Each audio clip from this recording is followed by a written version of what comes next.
നമസ്കാരം, welcome back. Exam പോയിന്റിന്റെ പുതിയൊരു എപ്പിസോഡിലേക്ക് എല്ലാ കൊച്ചുകൂട്ടുകാർക്കും വീണ്ടും സ്വാഗതം. ഇന്ന് നമ്മൾ 6ാം ക്ലാസ്സിലെ അടിസ്ഥാന പാഠാവലിയിലെ 7ാമത് പാഠഭാഗം ബാലലീലയാണ് പഠിക്കാനായി പോകുന്നത്. ഇതൊരു കൊച്ചു കവിതയാണ്. ഈ കവിത എഴുതിയിരിക്കുന്നത് മാതൃത്വത്തിന്റെ കവയിത്രി എന്നറിയപ്പെടുന്ന ശ്രീമതി ബാലാമണി അമ്മയാണ്. സുന്ദരമായ ബാല്യത്തിന്റെയും അതുപോലെ തന്നെ സ്വാതന്ത്ര്യത്തിന്റെയും മാധുര്യം വിളിച്ചോതുന്ന ഒരു കവിതയാണ് ബാലലീല. കുട്ടികളുടെ സ്വാതന്ത്ര്യ ബോധത്തെയാണ് ഇവിടെ നമുക്ക് കാണാനായി കഴിയുന്നത്. ഒരു വിപ്ലവകരമായിട്ടുള്ള ചിന്ത തന്നെയാണ് ബാലലീല എന്ന ബാലാമണി അമ്മയുടെ ഈ ഒരു കൊച്ചു കവിത.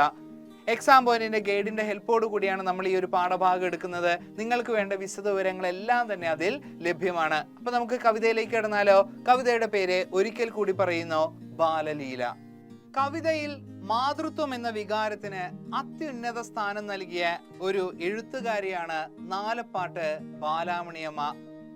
നാലപ്പാട്ട് തൃശ്ശൂർ ജില്ലയിലെ പുന്നയൂർക്കുളത്തുള്ള ഒരു തറവാടാണ്. വളരെ പ്രശസ്തമായിട്ടുള്ള ഒരു തറവാടാണ് നാലപ്പാട്. നാലപ്പാട്ട് നാരായണ മേനോൻ, അതുപോലെ ബാലാമണിയമ്മയുടെ മകൾ മാധവിക്കുട്ടി, ഇവരെല്ലാവരും തന്നെ ആ തറവാട്ടിലെ അംഗങ്ങൾ തന്നെയാണ്. 1909 ജൂലൈ 19 തൃശ്ശൂർ ജില്ലയിലെ പുന്നയൂർക്കുളത്ത് നാലപ്പാട്ട് തറവാട്ടിലായിരുന്നു ബാലാമണിയമ്മ ജനിച്ചത്. 16ാം വയസ്സ് മുതൽ അവർ കവിത എഴുതാനായി തുടങ്ങി. കൂപ്പുകൈ എന്ന് പറഞ്ഞ കൃതിയാണ് ആദ്യം പ്രസിദ്ധീകരിച്ചത്. വർഷം 1930. രവീന്ദ്രനാഥ് ടാഗോർ കൃതികളിൽ നിന്ന് ആവേശം ഉൾക്കൊണ്ടായിരുന്നു ബാലാമണിയമ്മ ആദ്യ കാലഘട്ടങ്ങളിൽ കവിത രചിച്ചത്. മാതൃഭാവത്തെയും ശൈശവ സൗകുമാര്യത്തെയും തന്മയ ഭാവത്തോടുകൂടി ചിത്രീകരിച്ചുകൊണ്ടാണ് അവർ കാവ്യജീവിതം ആരംഭിച്ചത്. ഒട്ടനവധി മനോഹരങ്ങളായിട്ടുള്ള കവിതകൾ ബാലാമണിയമ്മയുടെ തൂലികയിൽ വിരിഞ്ഞിട്ടുണ്ട്. 1934 പുറത്തിറങ്ങിയ അമ്മ, അതുപോലെ 36 കുടുംബിനി, 1938 പുറത്തിറങ്ങിയ ധർമ്മമാർഗത്തിൽ, സ്ത്രീഹൃദയം, ഊഞ്ഞാലിൽ, ഭാവനയിൽ, പ്രഭാങ്കുരം, കളിക്കൊട്ട, വെളിച്ചത്തിൽ, അവർ പാടുന്നു, പ്രണാമം, ലോകാന്തരങ്ങളിൽ, മുത്തശ്ശി, അമ്പലത്തിൽ, നഗരത്തിൽ തുടങ്ങിയ ധാരാളം കൃതികൾ അവരുടെ തൂലികയിൽ വിരിഞ്ഞതാണ്. ഒട്ടനവധി പുരസ്കാരങ്ങളും ബാലാമണിയമ്മയെ തേടിയെത്തിയിട്ടുണ്ട്. 1964 കേരള സാഹിത്യ അക്കാദമി അവാർഡും 1965 കേന്ദ്ര സാഹിത്യ അക്കാദമി അവാർഡും 1987 പത്മഭൂഷണും 1995 സരസ്വതി സമ്മാനും, അതുപോലെ എഴുത്തച്ഛൻ പുരസ്കാരവും 96 വള്ളത്തോൾ പുരസ്കാരവും ബാലാമണിയമ്മയ്ക്ക് ലഭിച്ചിരുന്നു.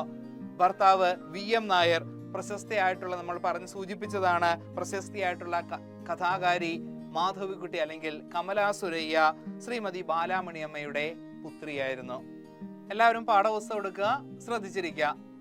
കവിത ഒരു 4 വരി ചൊല്ലാം.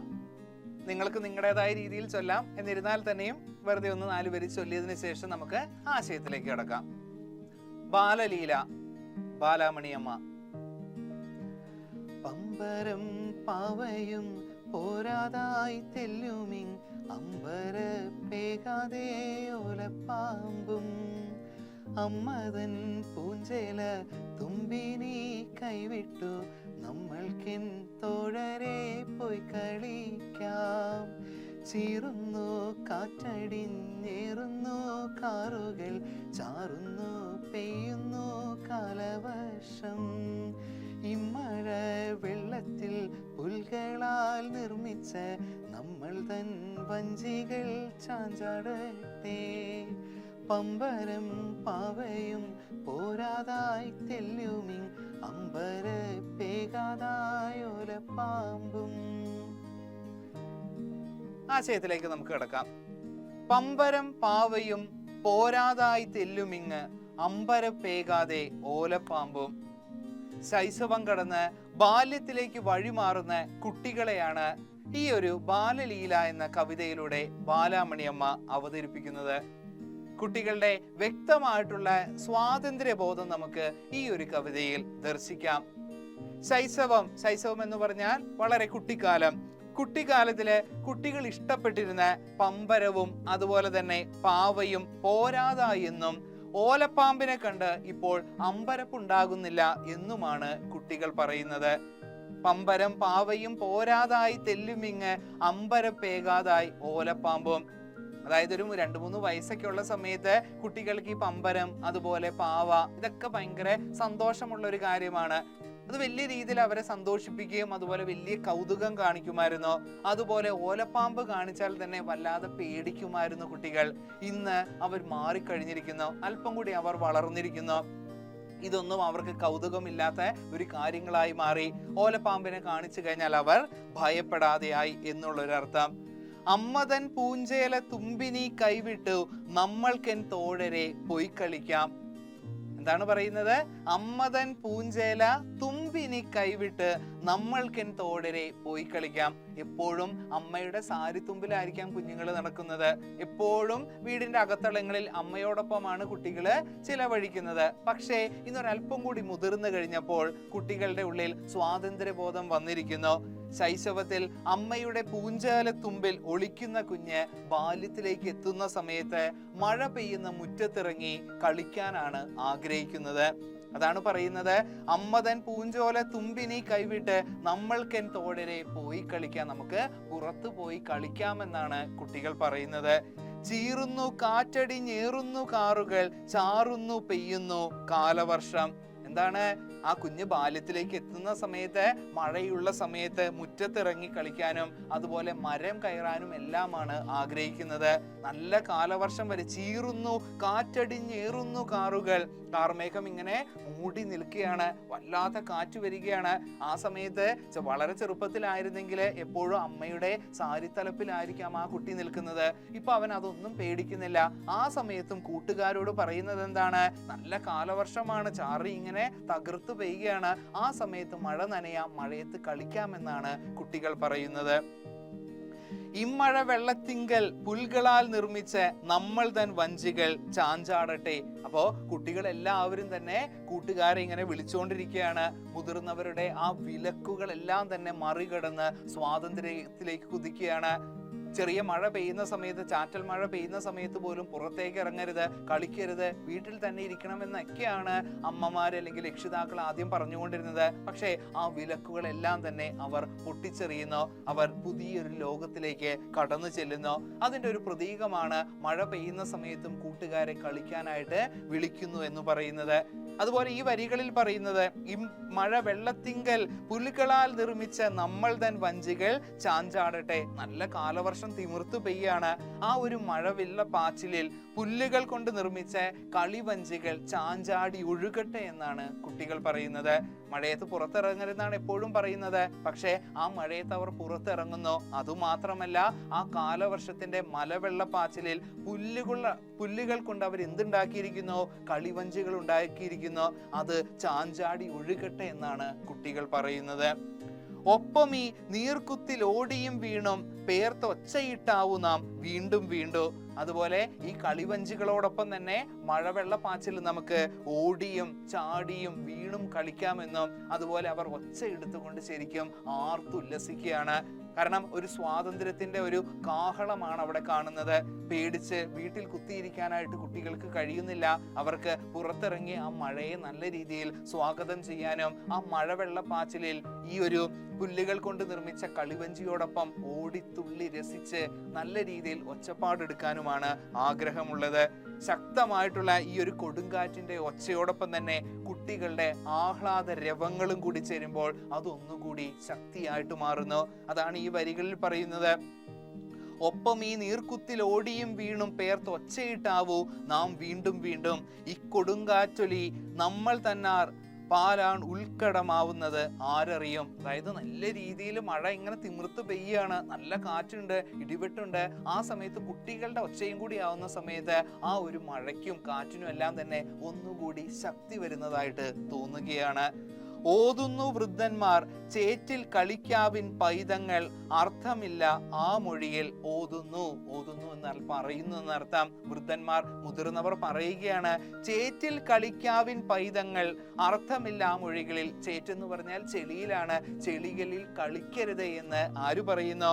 മുതിർന്നവർ പറയുന്നു. പക്ഷേ അതൊന്നും തന്നെ അവർ പരിഗണിക്കുന്നില്ല.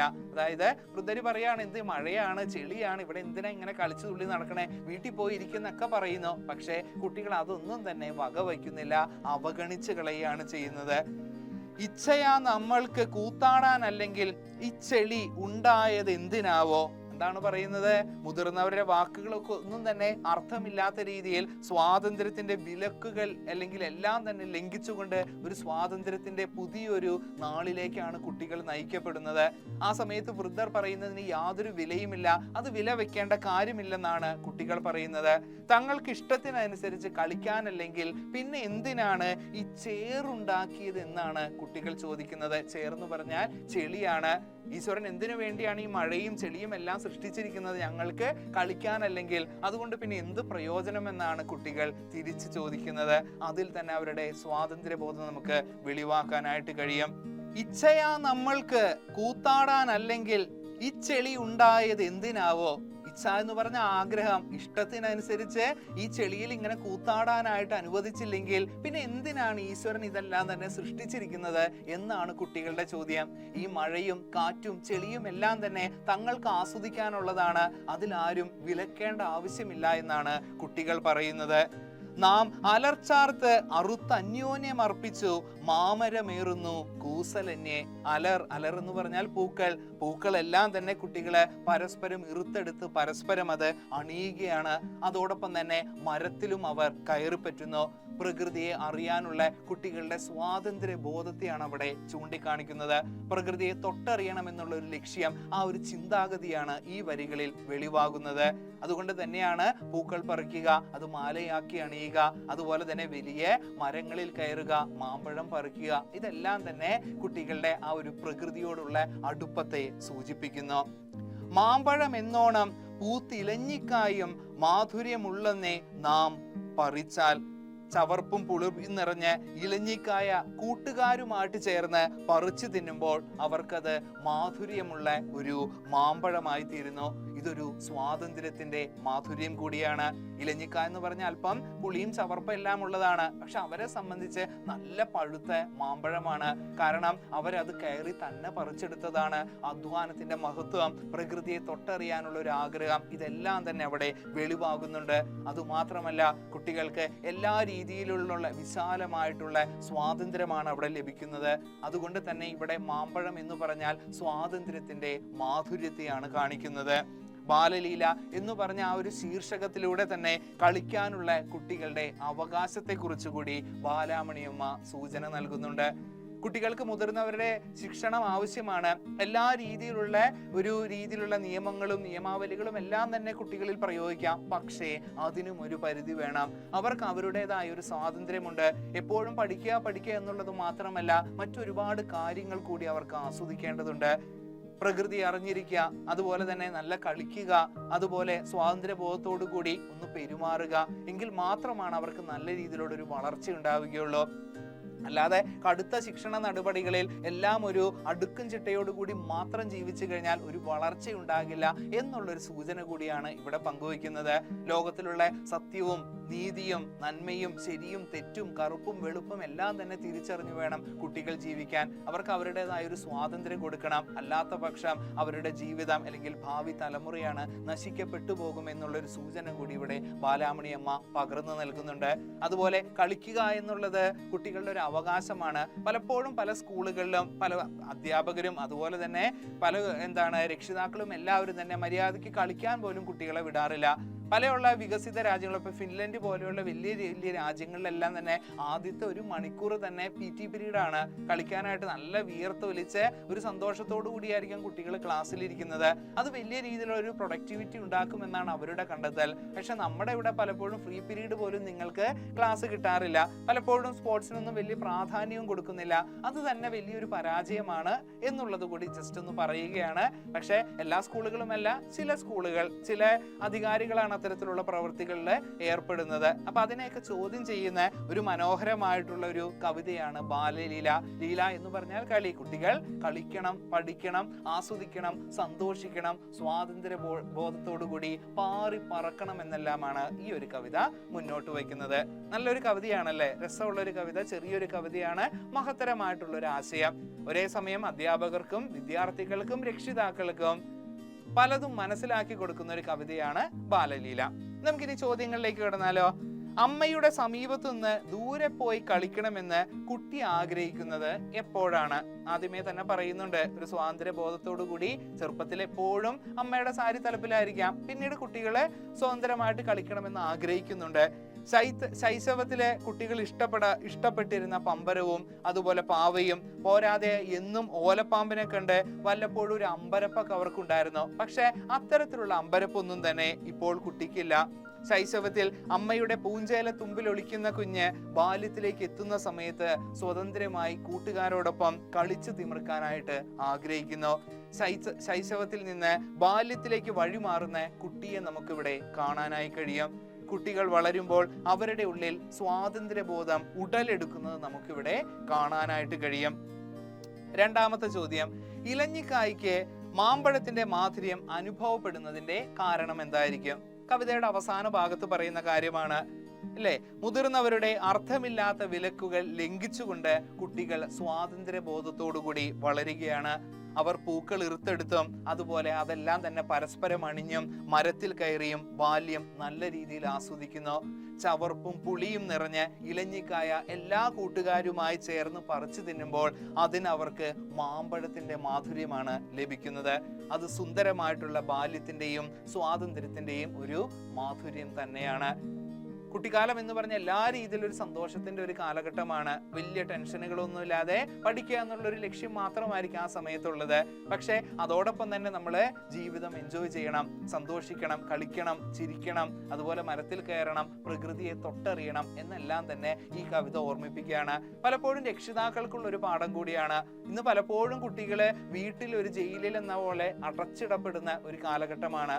മാത്രമല്ല പലപ്പോഴും എല്ലാവരുടെയും കയ്യിൽ ഫോണായിരിക്കും അല്ലെ? വളരെ ചെറുപ്പത്തിലെ തന്നെ ഒന്ന് ചോറുണ്ടെങ്കിൽ പോലും കാർട്ടൂൺ വെച്ചു കൊടുക്കേണ്ട ഒരു അവസ്ഥയിലേക്ക് ഇന്ന് അമ്മമാർ മാറിയിരിക്കുകയാണ്. അല്ലെങ്കിൽ കുട്ടികൾക്ക് അഡിക്ഷൻ ആയി കഴിഞ്ഞിരിക്കുന്നു. അതെല്ലാം തന്നെ ഒന്ന് മാറ്റി വെച്ചുകൊണ്ട് നമ്മൾ പ്രകൃതിയിലേക്ക് ഇറങ്ങുക, പ്രകൃതിയുടെ താളം തിരിച്ചറിയുക. അത് നമുക്ക് നൽകുന്ന സന്തോഷം എന്ന് പറഞ്ഞാൽ വളരെ വലുതാണ്, വില മതിക്കാനാവാത്തതാണ്. അത് കുട്ടികളും അതുപോലെ തന്നെ രക്ഷിതാക്കളും മനസ്സിലാക്കേണ്ടതുള്ളത്. അതുകൂടിയാണ് ഇവിടെ ഒന്ന് പറയാനായിട്ടുള്ളത്. അപ്പോൾ ഇത്രയൊക്കെയാണ് ഈ ഒരു പാഠഭാഗം നമുക്ക് മുന്നോട്ട് വയ്ക്കുന്നത്. നല്ലൊരു കവിതയാണ്, നല്ലൊരു താളത്തിൽ ഒന്ന് ചൊല്ലിപ്പടിക്കുക. കവിതയൊക്കെ നല്ല രീതിയിൽ താളത്തിൽ തന്നെ ചൊല്ലിപ്പടിക്കേണ്ടത് അത്യാവശ്യമാണ്. വായിക്കുക, അക്ഷരതെറ്റുകളൊക്കെ വരാതെ ശ്രദ്ധിക്കുക. അപ്പോൾ എക്സാം പോയിന്റിന്റെ ഗൈഡിൽ ഈ ഒരു പാഠഭാഗത്തിന് കൂടുതൽ വിശദാംശങ്ങൾ കിടക്കുന്നുണ്ട്, ആശയം കിടക്കുന്നുണ്ട്, നൂതന പദങ്ങളുടെ അർത്ഥം കിടക്കുന്നു, അതുപോലെ ചോദ്യോത്തരങ്ങൾ കിടക്കുന്നു. അതൊക്കെ ഒന്ന് വായിച്ചു നോക്കുക. പാഠഭാഗം മനസ്സിലായെന്ന് ഒരിക്കൽ കൂടി വിശ്വസിച്ചുകൊണ്ട് മറ്റൊരു ക്ലാസ്സിലൂടെ നമുക്ക് വീണ്ടും കാണാം. അതുവരേക്കും താങ്ക് യു, ബൈ.